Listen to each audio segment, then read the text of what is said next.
यो 24 सालदेखि 59 सालसम्म मैले पार्टीमा लागेर झन्डा बोकेर हिँडेर के उपलब्धि भयो त भनेर आत्मसमीक्षा गर्दाखेरि के पनि छैन। के गरिएछ त अहिलेसम्म भन्दाखेरि नेतालाई लिस्ट नलाउने काम मात्रै गरिएछ। मेरो छोरो यस्तै हो, तिमीहरूलाई मैले चिनेको छैन, सबै तपाईँको निशब्द भए, सबै निशब्द भए। मान्छेहरूले त्यो तपाईँको पार्टी भन्ने बित्तिकै तपाईँको चाहिँ एलर्जी हुन थाल्यो। अब उनीहरूको विश्वास छैन पार्टीमा। अब किन भन्नुहुन्छ भने हामीले धेरैवटा पार्टी देख्यौँ नि, ब्रिटिसको बुट खाएर इन्डियनहरूको चेत खोलेको हो। धरानवासीले पानी खान नपाएर चाहिँ ठक्कर पाएको हो, त्यो चाहिँ हो। त्यतिखेर ज्ञान भयो, सुस्ता भन्ने ठाउँ पनि हाम्रो रहेछ, महेशपुर भन्ने ठाउँ पनि हाम्रो रहेछ। इन्डियाले अतिक्रमण गरेको रहेछ यो, उहाँले जित्नु पनि भयो होइन। तर जुन आश गरेको थियो अब हाम्रो राष्ट्रले, हाम्रो धरानले एउटा ठिक मान्छे पाएको छ है भन्ने जुन हाम्रो भावना थियो, उहाँले जुन भावना हामीलाई देखाउनु भएको थियो त्यसअनुसार हामीले सोचेका थियौँ, तर त्यो भएन। आँखाभरि आँसु पारेर होइन, यो सेन्टिमेन्टल कुरो छ, म सबै तपाईँको व्यक्त गर्न सक्दिनँ होला। त्यो साथीको तपाईँको स्ट्याटस हेरेर मेरो आँखाभरि आँसु आयो। I love Harka Sampang, he is great. मैले के भोगेको रहेछु 24 सालदेखि तपाईँको 59 सालसम्म नेपालको राजनीतिमा कस्तो कस्तो उथल पुथल भएछ, अनि त्यही सोचेरै आएको हो। हजुर, टिकट चाहिँ कतिको कुन किन्नु भयो? मैले जानेसम्म मैले फेसबुकमा साथीहरूसँग सोद्धाखेरि अब एउटा पाइपको दाम 6700 भन्ने मैले फेसबुकमा मैले देखेको थिएँ। हजुर, तसर्थ मैले एउटा पाइप किन्नलाई हजुर मैले माइन्ड मेकअप गरेर त्यति नै दाम पैसा बोकेर हजुर आएर यहाँ टिकट लिने तर्खर गरेँ। हजुर, तर्खर गर्दाखेरि मैले मेरो बुझाइ र यहाँ भएको चाहिँ व्यवहारमा अलिकति फरक पर्यो होइन। अब हुन त मैले 2-3 महिना अगाडि मैले हेरेको हो फेसबुकमा, अहिले भाउ बढेछ होइन, 7500 पुगेछ। हजुर, अब मैले त्यो 1000, 2000, 500 त्यो पनि सहयोग हो, तर मैले पहिलेदेखि नै माइन्ड मेकअप के गरेको थिएँ भने त्यत्रो पानी हामी खाइरहेछौँ, सेवा लिइरहेछौँ हामी। अब पहिले 3 दिनमा एक दिन पानी आउँथ्यो, कुनै बेला 3 दिनमा एक दिन आउने पानी पनि हामीले खायौँ होइन। अब अहिले एक दिन बिराएर आउँछ, 3000 को ट्याङ्की भरिन्छ र पनि पानी आइरहन्छ। हजुर, यो पाप मैले गर्नु हुँदैन। यो गर्यो भनेदेखि यो के हुन्छ भने यो चाहिँ एउटा धोकेबाज हुन्छ, धोकेबाज जस्तो व्यक्ति ठहरिन्छु म। त्यसकारण मैले इमान्दारीपूर्वक मैले यो कोका खानेपानी भाग 2लाई मैले सहयोग गर्नै पर्छ भनेर म आएको हो। यो कति राम्रो तपाईँको विचार रहेछ होइन। हजुर, यो अभियान जुन कोकाको खानेपानीको अभियान चलिरहेछ, हजुर, यसको बारेमा नकारात्मक कुराहरू पनि त भइरहेछ होइन। तर तपाईँको यो उमेरको व्यक्तिले चाहिँ यति पोजिटिभ कुरा गर्नुभएको छ हजुर भनेपछि त्यो नेगेटिभ कुराहरू चाहिँ किन हुन्छ होला जस्तो लाग्छ तपाईँलाई? अब हाम्रो राजनीति भन्ने कुरामा अलिकति सकारात्मक सोच भएका मान्छे र नकारात्मक सोच भएका मान्छे दुवै थरीको यो सम्मिश्रण हो। यो यसमा हुन्छ, तर नकारात्मक सोच भएका मान्छे चाहिँ किन आउँछन् त भन्दा उनीहरूको सबैभन्दा ठुलो कुरो उनीहरूले कुरो नबुझेको हो, उनीहरूको चेत नखोलेको हो, उनीहरूले ठक्कर नखाएको हो। जस्तो एउटा ठक्कर खानु चेत नखोल्नु भन्ने मैले केमा इन्डिकेट गरेको भनेदेखि जस्तो इन्डिया ब्रिटिसको बुट खाएर इन्डियनहरूको चेत खोलेको हो। त्यस्तो किसिमको चेत चाहिँ त्यस्तो किसिमको ठक्कर हामी नेपालीले खाएका छैनौँ। धरानवासीले पानी खान नपाएर चाहिँ ठक्कर पाएको हो, त्यो चाहिँ हो। त्यसैले अहिले हामी त के भने हामीलाई अहिले पानीको दुःख छैन अहिले तत्काल अवस्थामा। तसर्थ हामी सबैले यो कार्यक्रमलाई, यो तपाईँको चाहिँ हर्क साम्पाङज्यू मेयरको जुन कार्यक्रम छ, जुन अभियान छ, यो अभियानलाई तपाईँ हामी सबैले सहयोग गरेर यसलाई सफल बनाउनु पर्छ। सफल बनाउने हाम्रो जिम्मेवारी हो। यसमा हामीले पछि पर्नु हुँदैन। यो भनेको सुवर्ण अवसर हो, उहाँलाई हामीले सफल बनाउनै पर्छ। उहाँले हाम्रो लागि के गर्नु भएको छ त? निन्द्रा भन्नु भएको छैन। राति 2 बजे पनि पुग्नु भएको छ जङ्गल। कसैले नकारात्मक सोच भएका मान्छेहरूले कतै ठाउँमा पाइप काटेर तपाईँको चाहिँ पानी तपाईँको चाहिँ परिचालनमा तपाईँको अवरोध गरेका छन्। अनि त्यो सब के हो भनेदेखि नकारात्मक सोच हुनुको मतलब उनीहरूको चेत नखोलेको हो। उनीहरूको चाहिँ सोचाइ तपाईँको गरिब हो। गरिब सोचाइको कारण तपाईँको यस्तो भएको हो। हामीले उनीहरूसँग तपाईँको एउटा रिस त मान्छेलाई स्वाभाविकले उठिहाल्छ, तर हामीले उनीहरूलाई बुझाउने प्रयास चाहिँ हामीले गर्नुपर्छ। हामीले यो प्रयास रोक्नु हुँदैन। उनीहरूलाई कसरी हामीले चाहिँ कन्भिन्स गर्न सकिन्छ यो कुरामा हामीले धारावाहिक हिसाब किताबले विभिन्न किसिमका कार्यक्रमहरू सो गरेर मान्छेमा चेतना फैलाउनै हाम्रो धर्म हो, हाम्रो काम हो। हामी अलिकति सोच भएका मान्छेले यसतर्फ पनि हामीले ध्यान दिनुपर्छ। जसरी अहिले यो खानेपानी योजना भाग 2 सफल बनाउनको लागि जसरी चैत 29 गते पब्लिक हाइस्कुलको मैदानमा जसरी एउटा सांस्कृतिक कार्यक्रम हुँदैछ, त्यस कार्यक्रममा त्यस किसिमका एउटा के भने मानसिक तपाईँको चेतना फैलाउने हिसाबका कार्यक्रम पनि त्यहाँ भयो भने अत्यन्त राम्रो हुने थियो मेरो विचारले। हजुर, अब मेयर हर्क साम्पाङज्यू निर्वाचित भएदेखि हजुर निर्वाचित भएको केही दिनमै भानुचोकबाट झाडु निकालेर झाडु बढालेर होइन फोहोर बढालेर धरानलाई नेपालकै सबभन्दा क्लिन सिटी बनाउने, स्वच्छ हराभरा सिटी बनाउने भन्ने अभियान सुरु गर्नुभएको थियो। हजुर, प्रत्येक बिहिबार पनि गरि नै राख्नु भएको छ। शुक्रबार अब भोलि सुधारबार भनेर लागु औषध विरुद्धको अभियान चलिरहेछ, शनिबार श्रमबार छ होइन, लगायत विभिन्न उहाँको छ यो गतिविधिहरू भइरहेछ। तर धरानवासीहरूको जुन रूपमा सहभागिता होइन त्यहाँनिर चाहिँ पार्टिसिपेसन हुनुपर्ने हो त्यति भइरहेछ देखिँदैन। यो यसमा के भन्नुहुन्छ तपाईँ, किन त्यो भएको होला त? मान्छेहरूले यो सरसफाइ सम्बन्धी अभियानमा मान्छेहरूले ज्ञान आर्जन गर्ने कुरा मुख्यतः 3टा हुन्छ। मान्छेमा चेतनाको विकास हुने, ज्ञान आर्जन गर्ने, सिक्ने, यो 3टा आधार हुन्छ। एउटा पहिलो कुरो पढेर, दोस्रो कुरो देखेर, तेस्रो कुरो सुनेर। यी ज्ञान आर्जन गर्ने, चेतना तपाईँको फैलाउने, चेतनशील प्राणी बन्ने चाहिँ यी 3टा आधार हुन्।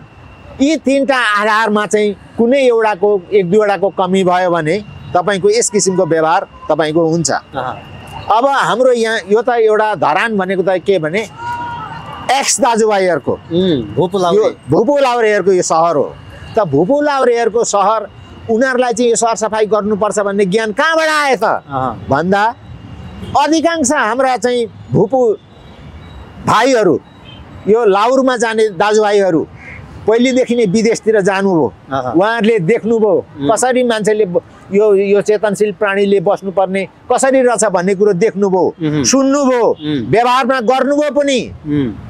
त्यसै कारण हाम्रो धरान उहाँबाट आउने मान्छेहरूले धरानमा देखे फोहोर, ओहो यसरी फोहोरमा बस्नु हुँदैन भन्ने कुरो उहाँहरूलाई त थाहा थियो, ज्ञान भएको थियो र उहाँले यो कुरो प्रसार गर्नुभयो धरानमा। हामीले फोहोरमा बस्नु हुँदैन, सफामा बस्नुपर्छ भन्ने कुरो उहाँले ज्ञान दिनुभयो अरूलाई। त्यसो भएको हुनाले उहाँहरूसँग हामीले सरसफाइ गरेर हामीले सफा ठाउँमा बस्नुपर्छ, फोहोर गर्नु हुँदैन भन्ने कुरो चेतना उहाँहरूलाई छ। र जसले देखेको छैन, सुनेको छैन, जानेको छैन त्यसलाई सरसफाइ सम्बन्धी ज्ञान अहिले पनि कमै छ, अहिले पनि कम छ। मेयरज्यू यो अभियान प्रति चाहिँ तपाईँको के छ धारणा? उहाँको यो अभियान सरसफाइको अभियान त यो त महान अभियान। यो खानेपानी योजना भन्दा, उहाँको त्यो खानेपानीको योजना भन्दा, अभियान भन्दा यो कम छैन। यही यो सरसफाइ भएन भने नै मान्छे तपाईँको चाहिँ रोगी हुने, सबै थोक यसैले सरसफाइको कमीले गर्दा मान्छे रोगी हुन्छ, अस्पताल धाइरहनु पर्ने, नचाहिँदो खर्च हुने। मान्छेलाई चाहिँ तपाईँको चाहिँ अधिकतम तपाईँको चाहिँ हाम्रो पैसा अलिकति खर्च नगर्नुपर्ने ठाउँमा खर्च भइरहेको चाहिँ कारण यो पनि हो एउटा होइन। हामीले घर सरसफाइ गरेर बालबच्चालाई सफा राखेर, आफूले पनि सफा भएर, खाने कुरो पनि स्वच्छ राखेर हामीले खाने गरेको भएदेखि, बस्ने गरेको भएदेखि यस किसिमको तपाईँको मान्छेहरू बिराम पनि हुँदैन थियो, खर्च पनि जोगिन्थ्यो। यो कुरो हामीसँग चेत छैन। यो नभएको हुनाले मान्छेहरू तपाईँको सरसफाइको अभियानमा सहभागी हुन पनि आउँदैनन्। र यसका लागि पनि चेतनामूलक कार्यक्रमहरू हामीले सञ्चालन गर्नै पर्छ। चेतना नभरिकन मान्छेहरूको तपाईँको दिमागमा मान्छेहरूमा चेतना नफैलाइकन तपाईँको हुने कुरो केही पनि छैन। त्यो सडकमा देखिएको फोहोर त यसो टिपेर फ्याला तर मान्छेको दिमागमा भएको फोहोरलाई सफा गर्नु त समय लाग्छ, धेरै समय लाग्छ। त्यसकारण यसलाई यो सरसफाइ गर्ने, यो चेतनाको विकास गर्ने हामी तपाईँको चाहिँ हामीले यस सम्बन्धी ध्यान दिनुपर्छ भन्ने कुराको प्रमुख आधार के हो भनेदेखि हामीले यस किसिमका तपाईँका चेतनामूलक कार्यक्रमहरू अभियानहरू हामीले गरिरहनुपर्छ। मान्छे त्यो अर्थमा मेयर साहबले जे गर्नु भएको छ त्यो एकदम यो त तपाईँको जसरी खानेपानीको अभियान उहाँले सञ्चालन गर्नुभएको छ त्यतिकै महत्त्वपूर्ण छ यो सरसफाइको अभियान पनि।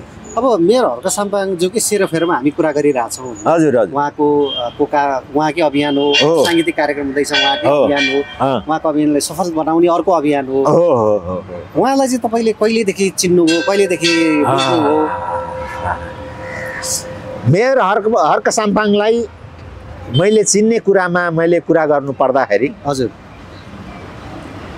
म 2026 सालमा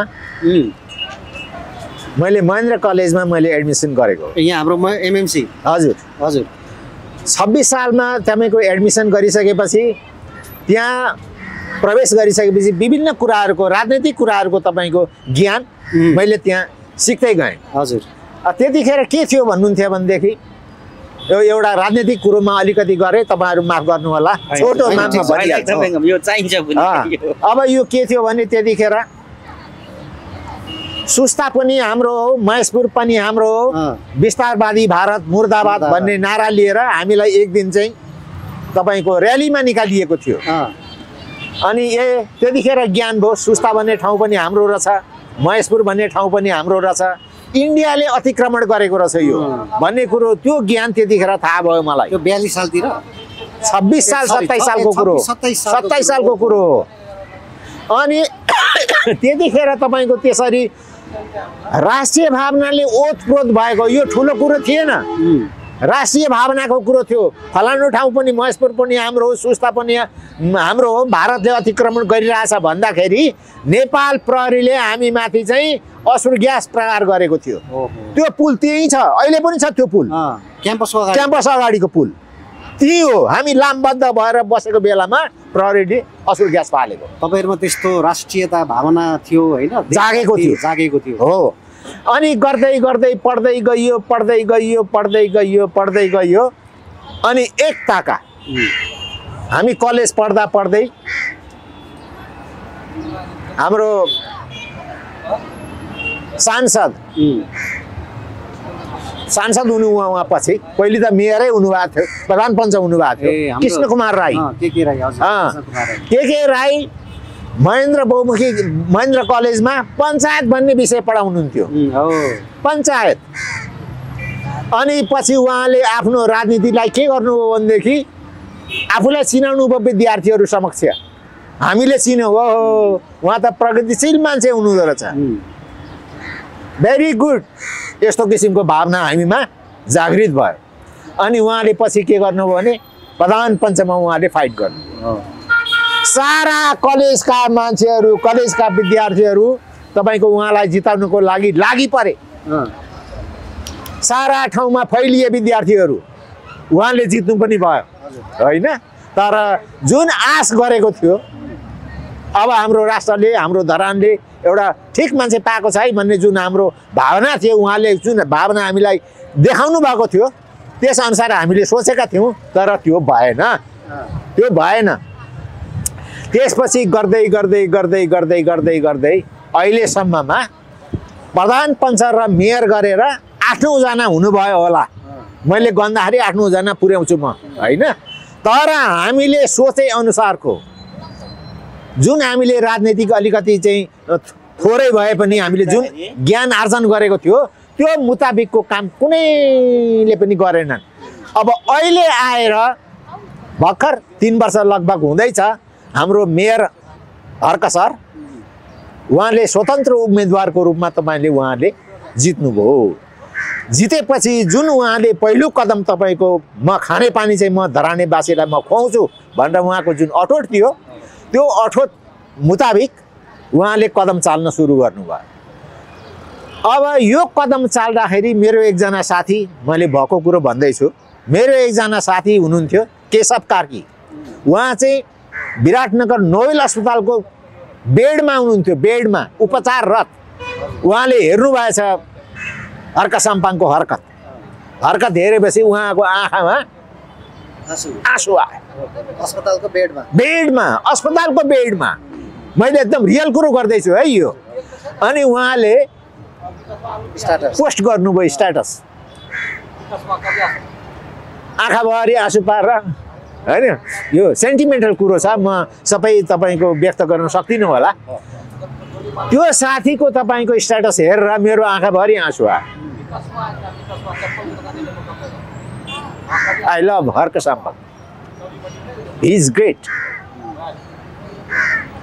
हामीले धरानले जुन किसिमको नेता पाउनुपर्छ, हुनुपर्छ भन्ने हाम्रो भित्री मनमा थियो नि, त्यो नेता मैले पाएँ।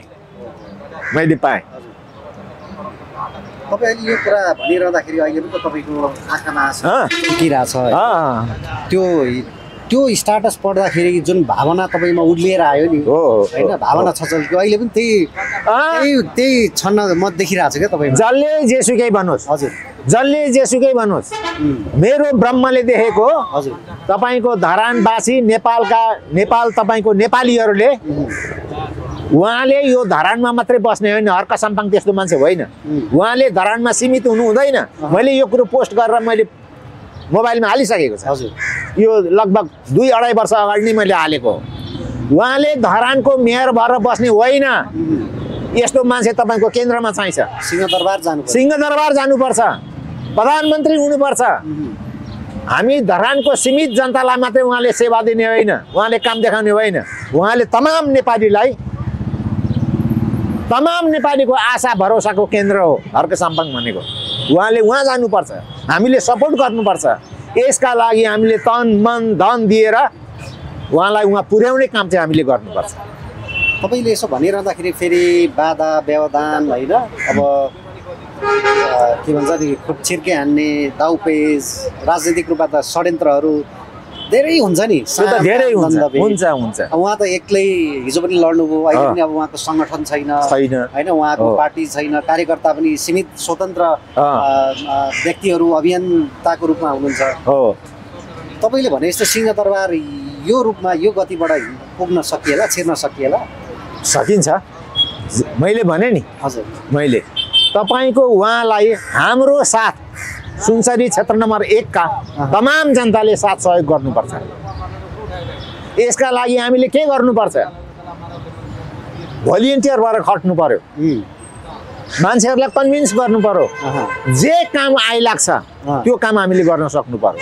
त्यसका लागि हामी छौँ नि त। तपाईँ पनि तयार हो? खुलेरै आउनु? म त खुलेर एकदम, म त खुल्ला घोषणै भयो। घोषणै फेसबुकमा तपाईँको चाहिँ हालेर, फेसबुकमा तपाईँको चाहिँ म्याटरहरू हालेर तपाईँको चाहिँ सम्प्रेषण गरेपछि सकिगयो नि। अहिले मैले यो कुरो पनि सम्प्रेषण गरेको छु। उहाँले धरानमा मात्रै बस्ने होइन, धरान भनेको त सानो सिटी हो।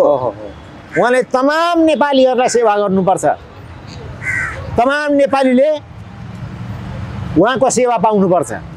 तपाईँले त्यसरी फेसबुकमा पोस्ट गरिरहँदा, आफ्नो कुराहरू राखिरहँदा, अहिले यो भिडियो पनि प्रसारण भए पछाडि यो मान्छे पनि हर्क साम्पाङको चाहिँ अब झोले भएछ, पछि लाग्ने भएछ पनि भनिराखेको पनि होला। यो युगमा कसैले केही भन्छन् कि भनेर डराउने कुरै भएन। किन डराउनु? यो त डराउने कुरो होइन।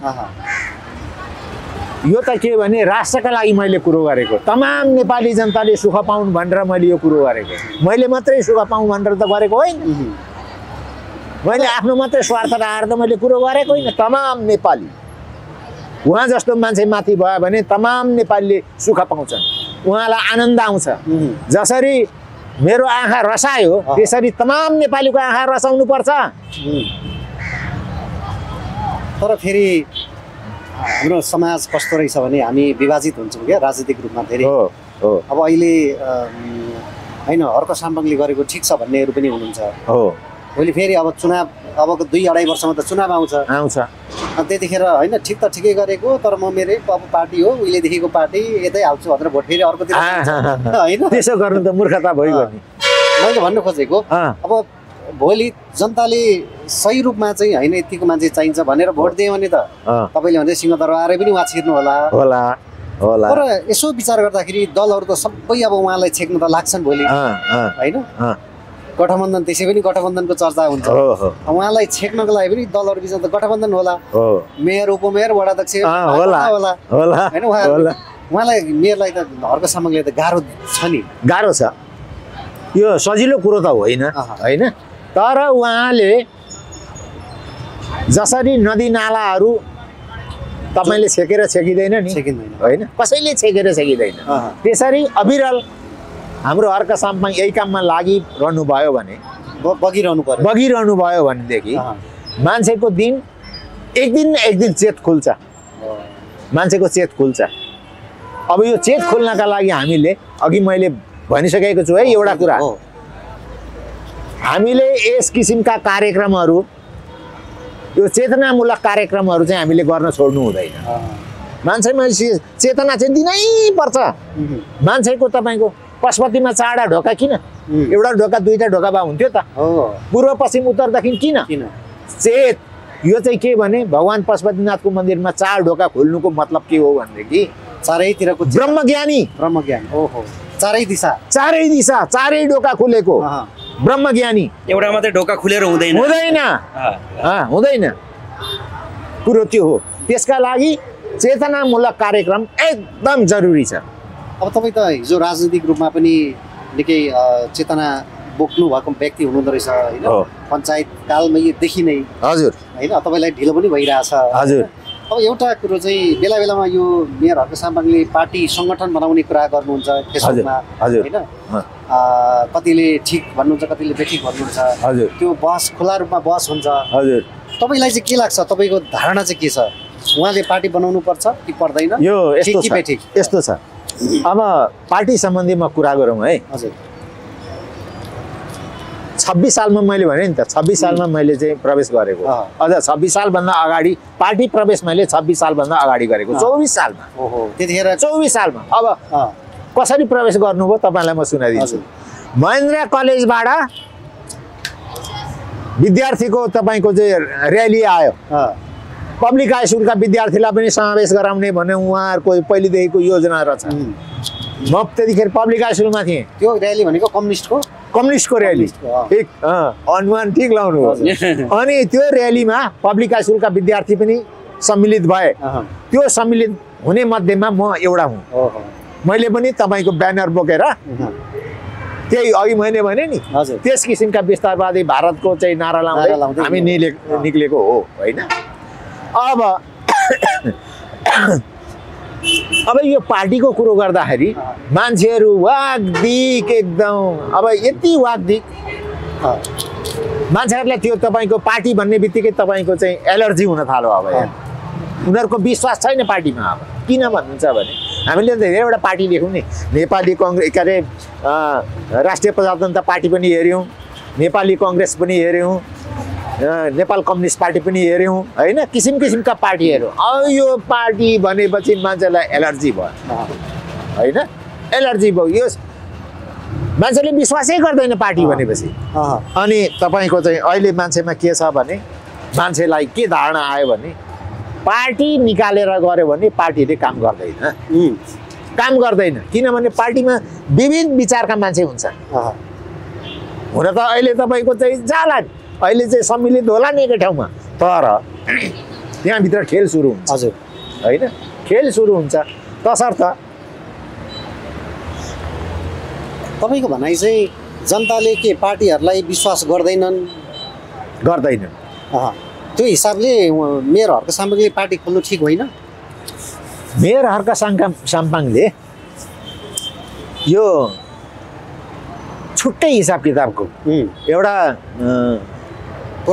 पुरानो जुन पार्टीहरू छ नि अहिले जस्तो त्यसमा कम्युनिस्टहरूको गन्ध आउनु भएन नेपाली कङ्ग्रेसको पनि गन्ध आउनु भएन राष्ट्रिय स्वतन्त्र पार्टीको पनि गन्ध आउनु भएन त्यो जुन प्रवृत्ति छ यो गन्धदेखि मान्छेहरू यसरी यसो भइसके, नाक थुनेर हिँड्ने भइसके होइन। अब म पनि तपाईँलाई एउटा कुरो भनिदिउँ, 26 सालदेखि 24 सालदेखि भनौँ न म पार्टीमा लागेको मान्छे हो होइन। कहिलेसम्म मैले पार्टीमा आफ्नो यौवनकाल कहिलेसम्म तैँले चाहिँ दिस त पार्टीलाई भन्नुहुन्छ भने मनोज कुमार म्याङ्बो जब उहाँ नगरपालिकाको एकारे धरानको मेयर हुनुभयो नि, उहाँको कार्यकालभरि 24 सालदेखि उहाँको कार्यकाल भनेको त 54मा फेरि निर्वाचित मेयरमा 59 सम्म 24 सालदेखि 59 सालसम्म कम्युनिस्टमा तपाईँको लागेर आफ्नो यौवनकाल मैले कम्युनिस्टमा दिएको हो होइन। अनि एकपल्ट तपाईँको चाहिँ धराननगर यो के अरे पब्लिक हाई स्कुलको भवन अगाडि एउटा मिटिङ भएको थियो। हेर्नु त्यो मिटिङमा को थियो भन्नुहुन्छ भने मनोज कुमार म्याङ्बो, ठुल्ठुलाको नाम लिउँ न होइन, झुम्काका निरौला नेपाल एमालेका अहिले समाजवादी हुँदै माओवादीमा जानुभयो निरौला उहाँ हुनुहुन्थ्यो। अनि हाम्रा के अरे सांसद धर्म रोक्का होइन। त्यसपछि हाम्रो वंशी मुक्तान होइन, उहाँहरू हुनुहुन्छ। अनि उहाँहरूको त्यहाँ अहिले हाम्रो मनोज कुमार म्याङ्बोको अलिकति ठुलो स्वरले बोल्ने बानी होइन। अब त्यहाँ अरू राजनीतिक कुराहरू पनि भए, नीति नियमका कुराहरू भए। नीति नियमको कुरा गर्दाखेरि अब यहाँभित्र धेर नपसौँ होला, किनभने यसले तपाईँको असर गर्न सक्छ होइन। त्यस्तै किसिमको तपाईँको मेरो स्वर यस्तै हो, तिमीहरूलाई मैले चिनेको छैन, सबै तपाईँको निशब्द भए, सबै निशब्द भए हुनु भएन, कसैले बोल्न सकेन। त्यसपछि चिनियो, मैले पनि चिने पार्टी भनेको के रहेछ भन्ने कुरो मैले चिने त्यतिखेर होइन। अनि त्यो पार्टी सकिएपछि हामी 11 नम्बर वार्डमा तपाईँको बसेर मैले धेरै चिन्तन मनन गरेँ। 26 सालमा तपाईँको सुस्ता पनि हाम्रो हो, महेशपुर पनि हाम्रो हो भनेर नारा लगाउने म हो होइन। 59 सालसम्म त्यो समस्या जस्ताको तस्तै, त्यो समस्या यो पार्टीले केही तपाईँको निराकरण गर्न सकेन। महेशपुर पनि इन्डियाले आधी लग्यो, सुस्ता पनि तपाईँको विवादित छ होइन अहिलेसम्म। भनेपछि मैले तपाईँको विचार गरेँ यो 24 सालदेखि 59 सालसम्म मैले पार्टीमा लागेर झन्डा बोकेर हिँडेर के उपलब्धि भयो त भनेर आत्मसमीक्षा गर्दाखेरि केही पनि छैन। के गरिएछ त अहिलेसम्म भन्दाखेरि नेतालाई लिस्टो लाउने काम मात्रै गरिएछ, लिस्टो चर्चा अनि यसरी उचाल्ने काम, खेल्ने काम, त्यति सिवाय त्योदेखि बाहेक केही पनि गरिएन। भनेपछि राजीनामा दिएर ल जाऊ, तपाईले राजीनामा दिइसक्नु? राजीनामा दिए। यिनीहरूबाट कुनै काम पनि हुँदैन भनेपछि त्यसपछि त तपाईँको यी मन्त्रीमण्डलमा तपाईँको यिनीहरूको हरकत देख्न थालिहाल्यो। अहिलेसम्म सबैले देखिरहनु भएको छ। भनेपछि अब यी हर्क साम्पाङ काठमाडौँमा बालेन शाहहरू जुन उदाउनु भएको छ नि होइन, उहाँहरू जस्तै व्यक्तिहरू चाहिँ आउनु पर्यो। अनि देशले काँचुली फेर्छ। नभएदेखि तपाईँको एउटा कुरो हामीले बुझ्नुपर्ने, यिनीहरूले नै यो हालिमुहाली गर्न थाल्यो भने नि अबको 10 वर्षमा यो नेपाल पनि रहन्छ कि रहँदैन? यही तरिकाले जाने हो भने यो शोचनीय कुरो छ, शोचनीय कुरो छ। नेपाल देश थियो भन्ने मात्रै एउटा तपाईँको केटाकेटीलाई थियो त नेपाल भन्ने कुरो मात्रै तपाईँको रहन्छ है। यो मेरो हुन त यो सबै मैले जति अहिले बोलेको छु, कतिपय यसमा 100% मैले सत्य कुरा पनि बोलेको छु। अब अहिलेका कुरा चाहिँ यो 10 वर्ष पछाडि के हुन्छ भन्ने कुरो जुन अहिले व्यक्त गरे सम्भावित कुरो हो, यो सम्भावित कुरो हो। किनभने तपाईले 24 सालदेखि 60 सालसम्म बस्दाखेरि जस्ताको तस्तै एउटा त्यो समस्या जस्ताको तस्तै रह्यो हुँदाखेरि त्यो समस्याले अबको 10 वर्षमा यो अहिलेको काम गरेको स्थितिले हुने हेर्ने हो भने सम्भावना त देखिन्छ। हवस् त धन्यवाद। मैले जानेका कुराहरू भोगेका कुराहरू हजुरहरू समक्ष राखेँ होइन। सारा जनताले मैले के भोगेको रहेछु 24 सालदेखि तपाईँको 59 सालसम्म नेपालको राजनीतिमा कस्तो कस्तो उथल पुथल भएछ, नेपालको राजनीतिले मैले पार्टीमा लागेर पार्टीले के राम्रा काम गरेछन् भन्ने कुरो त थाहा पाइहाल्नु हो होला। यति भन्दै मेरो यो 2 शब्द म अन्तर गर्छु। धन्यवाद। हस्।